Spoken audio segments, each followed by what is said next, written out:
Hi everyone! In today's video, I'm going to show you how to use Gamma's AI tools to create a high quality content faster than ever, whether it's for blog, presentations, or planning your next big idea. So let's get started. First, log into Gamma and click a new or create document. Then here you'll see the AI prompt box. This is where the magic happens. You can prompt the box like write a 5-slide presentation about future renewable energy. And then the Gamma AI will instantly generate a clean, structured outline or full presentation based on your prompt. And you can choose between formats like bullets, lists, slides, and detailed content blocks. And then here you can refine the AI powered editing tools. You can use the AI suggestions to reword, shorten, or expand sections. You can also ask the AI to rewrite the slide, improve the grammar, or give example.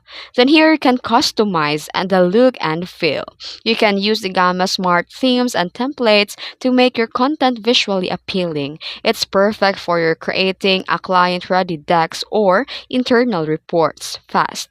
Then, when you're done, export as a PDF or share directly via link or make it PowerPoint presentation. The Gamma helps you go from idea to polished content in minutes. And that's how you can use the Gamma's AI tools for smarter, faster content creation. If you want to level up your workflow, definitely give Gamma a try. And please don't forget to like and subscribe for more AI tips. Thanks for watching.